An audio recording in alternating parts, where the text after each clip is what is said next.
Yang pertama, siapapun yang mengaku muslim di masa sekarang bukan pilihan. Wajib membela Palestina. Bukan pilihan ini. Ini bukan pilihan.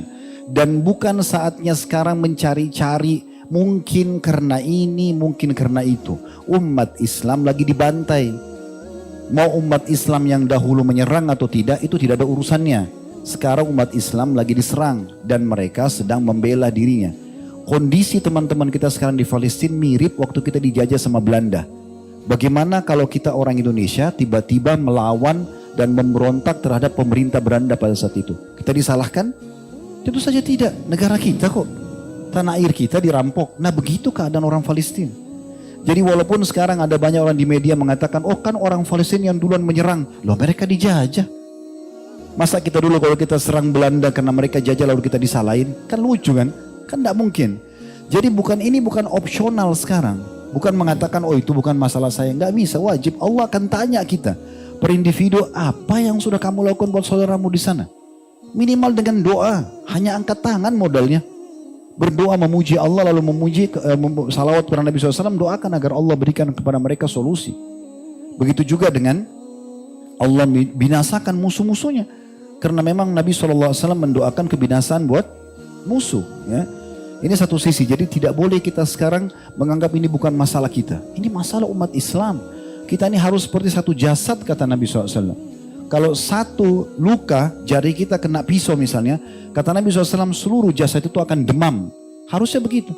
Siapapun muslim di muka bumi ini syahadat dari keturunan suku manapun, tinggal di wilayah manapun.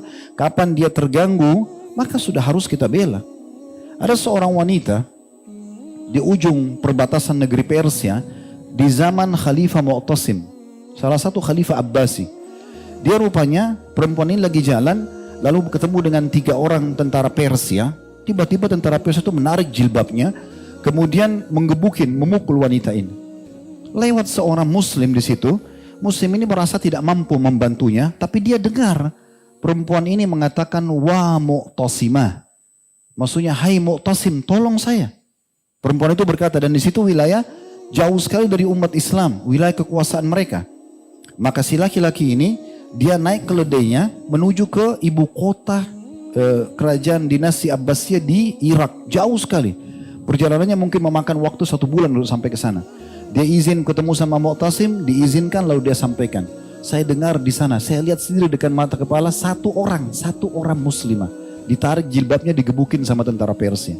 Nggak pakai nunggu Mu'tasim itu. Nggak pakai nunggu. Langsung dia siapin pasukan serang wilayah itu. Taklukkan, tundukkan.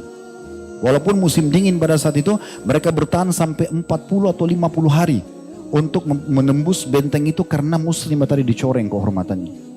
Jadi memang kondisinya nggak bisa kita main-main kalau sudah agama yang dicoreng, ikhwan akhwat sekalian. Gitu kan?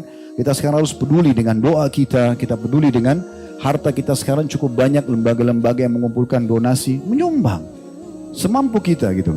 Mungkin kalau jiwa ini butuh fatwa, ya, butuh memang pemerintah kita yang mengizinkan kita untuk pergi, dibuka itu berbeda, gitu kan? Ini yang bisa kita lakukan. Ini jawaban yang pertama. Jawaban yang kedua, kalau kenapa pemimpin-pemimpin Muslim tidak bersatu dan menyerang balik? Ini jawabannya bukan di tangan saya, ikhwan akhwat sekalian. Jawabannya ada di tangan para pemimpin itu yang akan diminta tanggung jawab pada hari kiamat. Semua pemimpin muslim sekarang akan diminta pertanggungjawaban hari kiamat. Bagaimana bisa dia lihat saudaranya di sana, dia punya kekuatan militer, dia punya ekonomi, kenapa dia tidak maju? Sayangnya pemimpin kita sekarang ini beda sekali dengan Abu Bakar, beda sekali dengan Umar.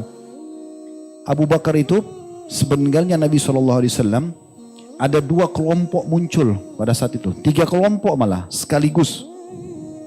Yang pertama penolak pembayar zakat. Mengaku muslim tapi mereka mengatakan sudah Rasulullah sudah meninggal, gak ada lagi zakat. Zakat kami cuma berikan kepada Nabi. Nabi meninggal gak usah bayar zakat. Berarti rukun Islam yang ketiga mau dihapus sama mereka. Kelompok yang kedua adalah orang-orang yang murtad dari agama Islam. Mereka masuk Islam awalnya di akhir hidup Nabi SAW dengan tujuan ya mereka hanya sekedar takut saja secara politik. Karena umat Islam sudah menguasai Jazirah Arab. Mereka Muslim imannya banyak yang murtad. Kelompok ketiga munculnya Nabi palsu, Musailam al-Kadzab dan Aswad al-Unsi. 3 kelompok besar di Jazirah Arab yang muncul. Waktu itu kekuatan umat Islam tidak lebih daripada 20 sampai 25 ribu pasukan. Semua yang produktif, prajurit yang produktif. Sisanya orang tua sama anak-anak kecil. Apa yang terjadi? Abu Bakar langsung membentuk pasukan di awal khilafahnya beliau. Lalu kemudian mengutus untuk menyelesaikan 3 perkara ini. Sampai Umar saja yang sangat tegas. Umar itu sampai mengatakan, ya Abu Bakar. Kenapa? Karena Abu Bakar mengangkat Umar sebagai penasihat. Ya Abu Bakar, kenapa kita nggak kirim saja da'i ke sana? Ceramain mereka, dakwahi, mungkin mereka sadar. Abu Bakar dengan tegas mengatakan, saya pasti akan memerangi demi Allah seseorang yang tadinya membayarkan zakat ke masa Nabi SAW walaupun dengan tali kekangan kuda atau ikatan atau seekor domba yang pernah dibayar ke Nabi SAW, lalu mereka berhentikan. Lalu keluar pasukan tersebut. Waktu keluar pasukan, seluruh kekuatan laki-laki keluar. Tertinggal saja di Madinah itu beberapa orang tua kebanyakan dan wanita. Yang tinggal di sana Abu Bakar sama Umar sebagai khalifah dan wakilnya.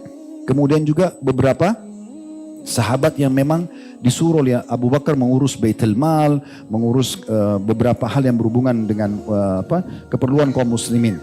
Waktu itu sempat muslimin khawatir jangan sampai Madinah diserang. Ini kosong, gak ada pasukan.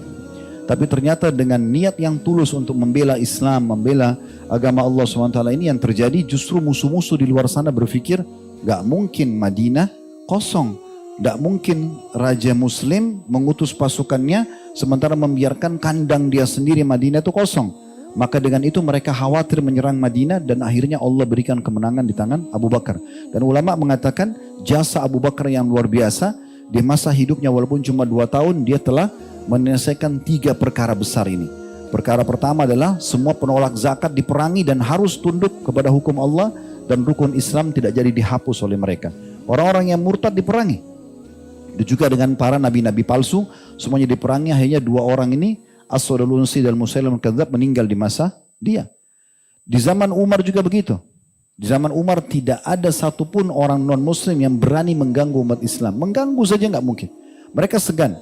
Zaman Uthman, zaman Ali, semua begitu. Ini kalau pemimpinnya seperti itu. Kalau pemimpin yang zaman sekarang kita tidak tahu. Cuma memang di satu sisi teman-teman sekalian, kita jangan terlalu lancang juga, berlebihan dalam berbicara tentang para pemimpin muslim. Kita tidak tahu apa yang sedang terjadi. Kita kan ini orang luar ya. Mereka yang sedang berada di satu ranah politik itu, kita tidak tahu. Mungkin ada pertimbangan-pertimbangan tertentu di mana mereka belum menyerang. Kita tidak tahu apa yang sedang terjadi. Tapi kita berharap Allah berikan mereka hidayah sehingga mereka peduli. Karena di tangan mereka ada kekuatan dibandingkan kita masyarakat biasa. Jadi Allahu a'lam. Kita berharap satu waktu Allah Subhanahu wa taala satukan hati-hati para pemimpin muslim, seperti kalau tidak salah beberapa hari yang lalu Muhammad bin Salman sudah mengumpulkan pemimpin-pemimpin negara Liga Arab dan juga membicarakan tentang masalah lain, dan mereka sudah ada penekanan untuk melakukan langkah-langkah yang menyelesaikan kasus Gaza. Saya lihat sendiri cuplikan, sudah ada pesawat-pesawat yang terbang ke Gaza langsung membawa makanan, membawa obat-obatan, membawa mobil ambulan, dan mereka berhasil dari Kuwait, dari Saudi dan beberapa negara itu sudah ada langkah. Cuma mungkin tidak terpublish di media secara umum karena memang media umumnya juga dipegang oleh orang-orang Yahudi, gitu kan? Jadi memang tidak memungkinkan. Jadi kita sekarang berharap, kita doakan agar Allah berikan hidayah mereka, Allah kokohkan telapak kaki mereka, Allah satukan perkataan mereka. Dan ini saya melihat momentum yang paling tepat untuk menyatukan umat Islam. Di masa selama ini selalu berselisih dalam pendapat-pendapat yang sepele, tidak diperlukan. Sekarang sudah saatnya lupain semua itu. Sekarang umat Islam lagi Allah ajak untuk bersatu. Sisi yang lain saya mau tambahkan, ikhwas sekalian. Mungkin di mata sebagian orang, teman-teman kita di Palestina kesian, tertindas segala macam. Tapi kalau saya melihat dengan kacamata saya pribadi, yang saya pahami secara teori agama, justru mereka adalah orang-orang yang Allah pilih. Di saat sekarang, kalau kita lihat cuplikan-cuplikan, saya hampir setiap saat mengikuti cuplikan keadaan orang-orang di sana, mereka para ulamanya, bagaimana mereka pun tetap sholat Jumat, mereka sholat 5 waktu di masjid walaupun terjadi peperangan. Dan mereka itu terlihat sekali membahasakan, alhamdulillah kami bersabar dengan ujian ini. Alhamdulillah kami menikmati proses ini. Para syuhada diciumin sama mereka. Mereka merasa gembira. Ibunya bangga dengan anaknya mati syahid. Ini Allah pilih mereka menjadi orang-orang yang betul-betul merindukan akhirat. Dunia jadi kecil buat mereka. building hancur depan matanya, anaknya meninggal. Tapi mereka harus terima fakta itu semuanya dan di saat memang umat Islam belum bisa membantu mereka. Ini peluang yang luar biasa. Siapa yang Allah berikan kesempatan beramal saleh, terutama dia bisa berjihad di jalan Allah dengan cara yang benar. Seperti di Gaza sudah jelas caranya benar. Mereka lagi dijajah, mereka melawan gitu kan. Maka ini adalah sebuah karunia yang luar biasa. Karena tinggal tunggu satu peluru, satu bom, selesai. Bagi dia mati syahid dan mendapatkan mati terbaik. Kita belum tentu bisa dapatkan itu. Allah sedang memilih mereka. Mungkin secara kasat mata kita lihat, anak ini kena bom, ibu itu meninggal juga, anak ini laki-laki itu meninggal. Tapi mereka mati, semua orang juga pasti mati kan. Cuma mereka sudah meraih mati terbaik, yaitu mati syahid di jalan Allah Subhanahu Wa Taala. Harusnya kita merasa cemburu dengan mereka, karena mereka mendapatkan peluang itu, kita tidak mendapatkannya.